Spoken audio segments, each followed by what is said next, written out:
आपके साथ सिमरन और आप देख रहे हैं पल्स 24 न्यूज। एक नजर डालेंगे 20 बड़ी खबरों पर। अमेरिकी उपराष्ट्रपति जेडी वेंस की भारत यात्रा, दिल्ली में प्रधानमंत्री नरेंद्र मोदी से की मुलाकात, दोनों के बीच में हुई द्विपक्षीय बैठक। प्रधानमंत्री नरेंद्र मोदी 2 दिवसीय सऊदी अरब की यात्रा के लिए हुए रवाना। अरब के क्राउन प्रिंस और प्रधानमंत्री प्रिंस मोहम्मद बिन सलमान के निमंत्रण पर गए पीएम मोदी।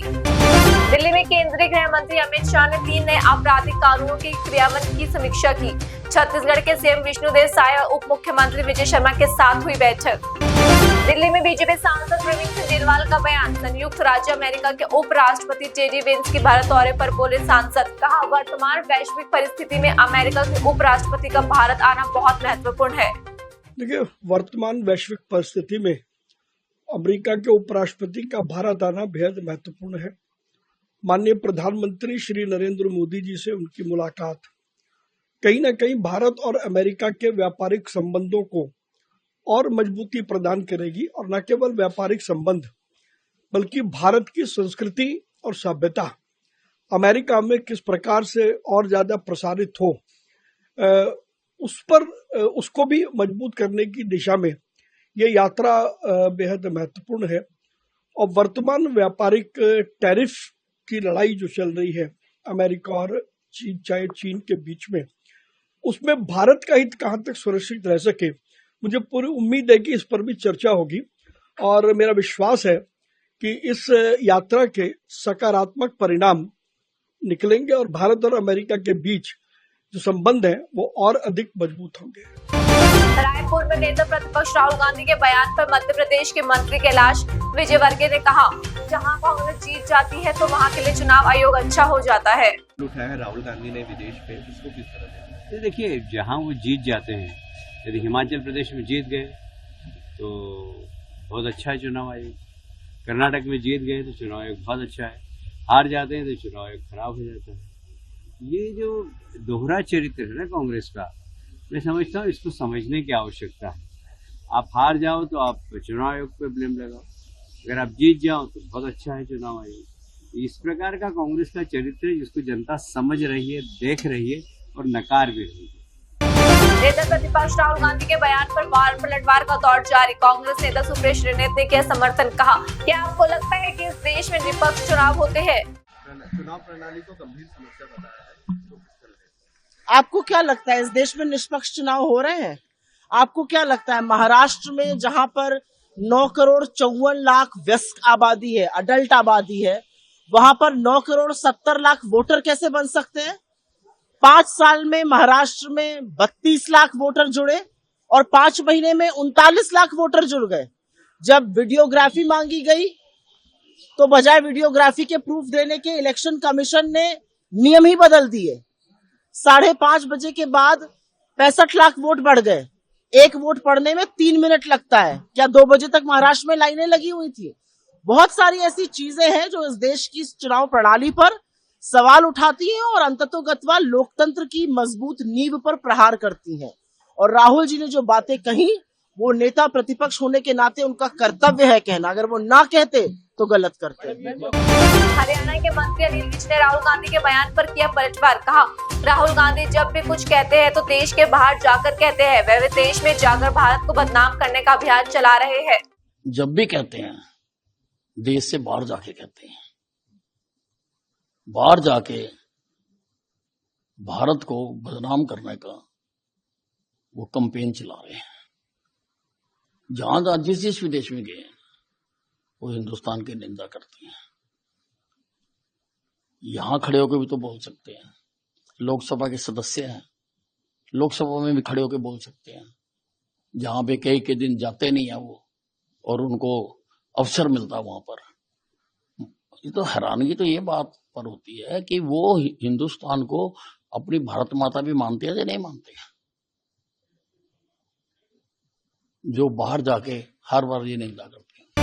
हरियाणा के पूर्व सीएम भूपेंद्र सिंह हुड्डा ने राहुल गांधी के बयान का किया समर्थन, कहा, हरियाणा में भी ऐसा ही हुआ। लोकसभा विधानसभा चुनाव के बीच कई लाख वोटर बढ़ गए। इसका एकमात्र समाधान बैलेट पेपर पर चुनाव होना चाहिए। देखिए, ये तो हरियाणा में भी इस तरह हुआ है। लोकसभा चुनाव और विधानसभा के चुनाव के बीच में कई लाख वोट बढ़े हैं और गिनती के टाइम में मतलब समझो 5 को इलेक्शन हुआ, 6 को गिनती शुरू हुई, 6 को जब गिनती शुरू हुई 7 को 6 को, तो उन्होंने बता दिया भाई इतने है, शाम तक 6 बजे तक की गिनती। फिर नेक्स्ट डे फिर 8 को गिनती थी 7 तारीख की रात तक। तो जो इसका रास्ता एक ही है कि बैलेट से इलेक्शन कहा जाए। हमारे कांग्रेस अध्यक्ष ने भी कहा है, राहुल जी ने भी कहा, और भाजपा का विचार होगा। सर, पोप अभी दुनिया में नहीं रहे, पोप फ्रांसिस, उसको बड़ा दुखद समाचार है ये। पोप एक धार्मिक थे और उनका बड़ा सम्मान था पूरे विश्व में, उनकी योगदान भी बहुत था। और आज या कल सुबह मैंने उनकी फोटो देखी, बिल्कुल ठीक ठाक थे। जो स्थान खाली हुआ है उनके जाने से, वो भरना नामुमकिन है। उन्होंने अपना एक अलग से स्थान किया। शिवसेना नेता शाइना एनसी ने राहुल गांधी के बयान पर किया पलटवार। कहा, राहुल गांधी सदन में कोई मुद्दा नहीं उठाते, बल्कि विदेश जाकर भारत को असम्मानित करते हैं। राहुल गांधी पार्लियामेंट में कोई मुद्दा नहीं उठाते हैं, विदेश जाके भारत को असम्मानित करते हैं। ये रही है पद्धत उनकी बार बार। जब बेबुनियादी आरोप लगाते हैं तो ये समझ लीजिए राहुल गांधी जी कि इलेक्शन कमीशन ने क्लैरिटी दिया है। फर्स्ट और सेकंड अपील्स जो बने थे और जो दिए थे section 24 under representation of peoples act, public domain में है कि minimal applications were received under section 22 for inclusion या सेक्शन 23। ये special summary revision report public domain में है जनवरी 6-7 2025 में। और एसएसआर ने पहले इलेक्शंस में भी देखे स्टैंडर्ड प्रोसीजर्स, कोई इंटेग्रिटी का सवाल नहीं। इलेक्टोरल रोल्स में नए वोटर्स जो आए हैं वो जरूर वोट करेंगे। जो डुप्लीकेट वोटर्स को निकालना है, डिसीज्ड वोटर्स को निकालना है तो जरूर करेंगे। और इलेक्शन कमीशन ने यहां तक बोला है कि 89 ही अपील्स मिले हैं।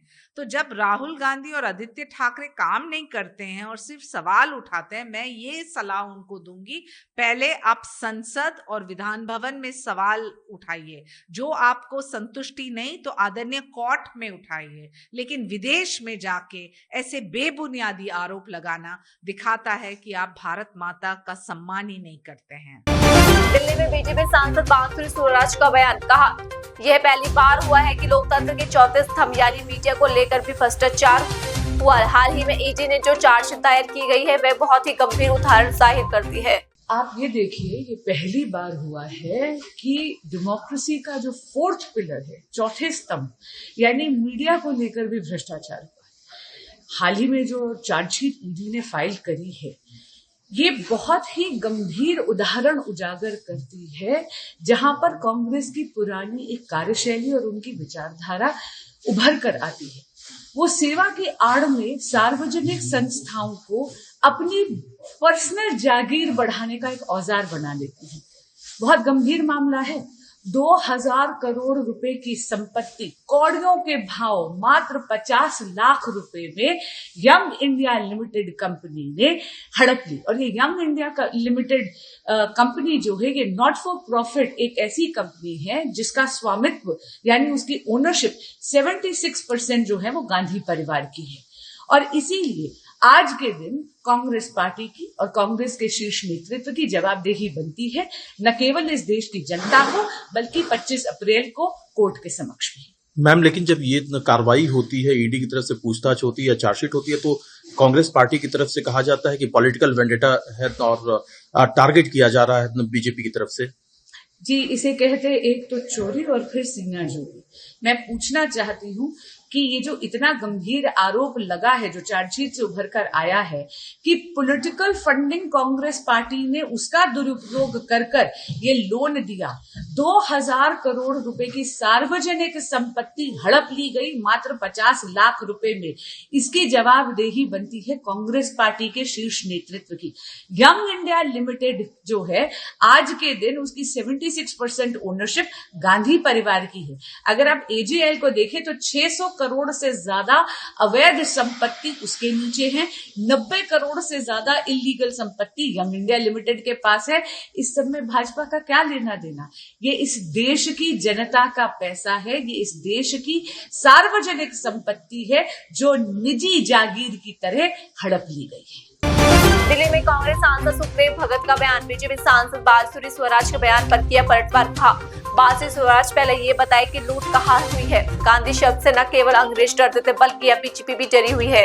उनसे बात की तो उन्होंने कहा कि एक मैसेज देना है, क्योंकि करोड़ों की संपत्ति जो है चंद पैसे में खरीद ली गई थी। बांसुरी स्वराज जी स्वयं के सम्मानित नेता, कल वो बताए ना लूट कहाँ हुई है, कोई मनी ट्रांजैक्शन नहीं हुआ है। और नेशनल हेराल्ड मैंने कहा कि गांधी शब्द से न केवल अंग्रेज डरते थे बल्कि भारतीय जनता पार्टी भी डरी हुई है। और जो चीज ऑलरेडी क्लोज हो चुकी है, पहले भी इससे सारी चीजें आ चुकी, क्लियर हो चुकी है, कोई मनी ट्रांजैक्शन नहीं हुआ है, तो फिर इस प्रकार आरोप क्यों? मैं समझता हूँ मुद्दों से भटकाने का इनका एक कुत्सित प्रयास है और कहीं न कहीं कांग्रेस के साथ साथ गांधी फैमिली को यह बदनाम करने की इनकी एक कुत्सित प्रयास है, मैं ये कहना चाहूंगा। लेकिन सर भाजपा कह रही है ना कि जांच अगर हो रही तो हो जाने दीजिए जांच, दूध का दूध पानी का पानी हो जाए। इसके पहले भी जांच नहीं हुआ क्या? इसके पहले भी जांच हुआ, जांच होने के बाद क्लोजर रिपोर्ट हो गए। तो मैं समझता हूँ जानबूझ के इस प्रकार की, क्योंकि सत्ता इनके पास है, इनके जो संवैधानिक संस्था उनका ये दुरुपयोग कर रहे हैं, तो इस प्रकार की ये कहीं न कहीं मैं समझता हूँ प्रतिशोध की राजनीति भी कर रही है। मुर्शिदाबाद में हिंसा पर उत्तराखंड के सीएम पुष्कर सिंह धामी का बयान। कहा आज बंगाल में ममता बनर्जी की ओर से हो रही तुष्टीकरण की राजनीति। आज हिंदुओं पर अत्याचार के मामलों में ममता बनर्जी की सरकार वामपंथियों से भी निकल चुकी आगे। बंगाल में जिस प्रकार की घटना हो रही है उससे पूरे देश के अंदर स्वाभाविक रूप से आक्रोश है, गुस्सा है, लोगों में क्रोध है। और सेकुलरिज्म के नाम पर जिस प्रकार से आज बंगाल के अंदर ममता बनर्जी के द्वारा तुष्टीकरण की राजनीति हो रही है, वो हमें 1947-48 की याद दिलाती है।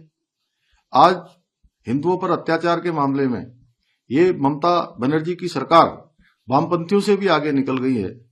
लेकिन उनको याद करना होगा, वो ये भूल गए हैं कि आज का भारत 1947-48 का भारत नहीं है। आज का भारत, आज का हिंदू समाज पूरी तरह से जागृत हो गया है।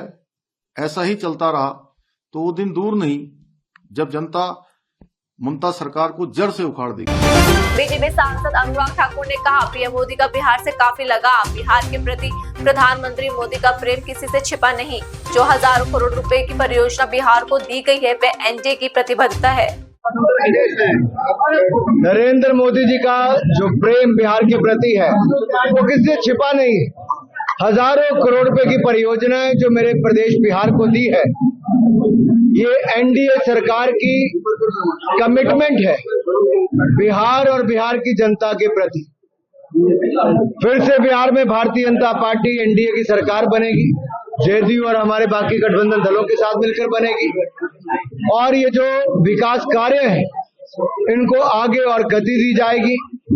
बिहार की जनता ने जाना है कि जब से आरजेडी की और इनके गठबंधन दलों की जंगल राज वाली सरकारें गई है, तब से विकास ही विकास हमारे बिहार में हुआ है।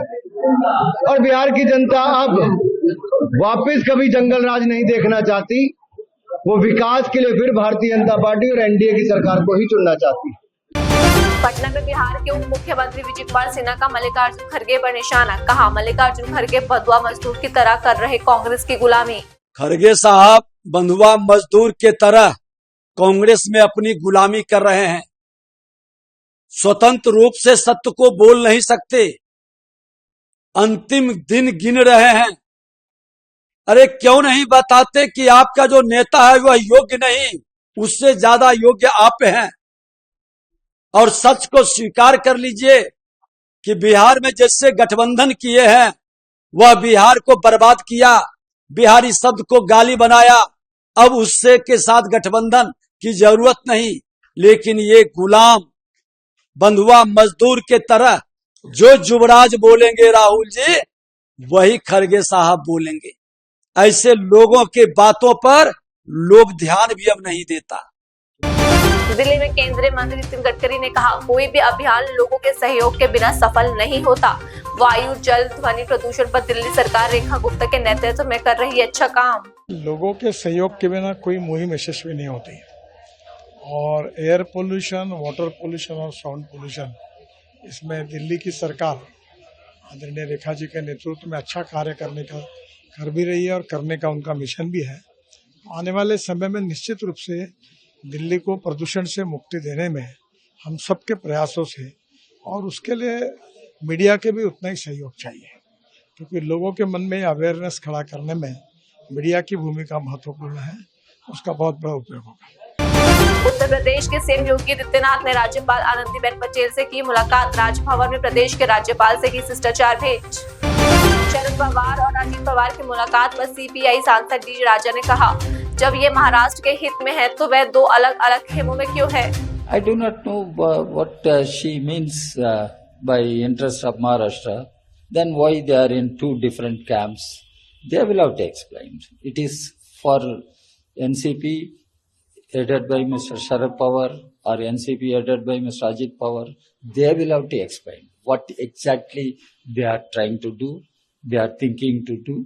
They must be truthful to the people of Maharashtra and explain to the people of Maharashtra what they want to do. Delhi में बीजेपी सांसद कमलजीत सहरावत का बयान। एक राष्ट्र एक चुनाव पर जेपीसी की बैठक पर बोली कमलजीत सहरावत, कहा एक राष्ट्र एक चुनाव इस देश के संविधान का मूल मंत्र है। देखिए, वन नेशन वन इलेक्शन इस देश के संविधान का मूल मंत्र है। जब भारत आजाद हुआ तो उस समय पे 1952 से लेकर 1967 तक एक देश एक चुनाव की पॉलिसी पर ही काम हुआ। 1967 के बाद उस टाइम की तत्कालीन सरकार की गलत निर्णयों की वजह से देश को अलग अलग चुनाव में जाना पड़ा। आज स्थिति यह है कि पिछले 30 सालों में हर साल किसी न किसी विधानसभा का चुनाव होता है या लोकसभा का चुनाव होता है। इससे लोगों की मतदान में रुचि कम हो जाती है, गवर्नमेंट मशीनरी को काम करने में दिक्कत आती है और गवर्नमेंट मशीनरी की जो प्रोडक्टिविटी है वो इन कामों पर वेस्ट होती है। तो वन नेशन वन इलेक्शन आज इस देश की जरूरत है और इसको लेकर जेपीसी ने बहुत सुझाव लिए हैं और अभी भी जनता के बीच में जाएंगे। तो ये बहुत ही सम्मान की बात है कि इस तरह का काम जो जेपीसी कर रहे हैं कि सुझाव के लिए वो लोगों को कांटेक्ट और ज्यादा करने की बात कर रहे हैं, तो बहुत अच्छी बात है, ये होना ही चाहिए। गोवा के सीएम प्रमोद सावंत ने सुनी समस्याएं। उत्तरी गोवा के साखली में जनता दरबार लगाकर सुनी लोगों की समस्याएं, अधिकारियों को दिए जरूरी दिशा निर्देश। जम्मू कश्मीर में बाढ़ के चलते खराब हुई स्थिति। मुख्यमंत्री उमर अब्दुल्ला ने बाढ़ की स्थिति का किया निरीक्षण। पुनर्निर्माण कार्यों के संबंध में अधिकारियों से की बात। फिलहाल के लिए आप मुझे दीजिए इजाजत और बाकी की तमाम खबरों के लिए बने रहिए पल्स 24 न्यूज के साथ। नमस्कार।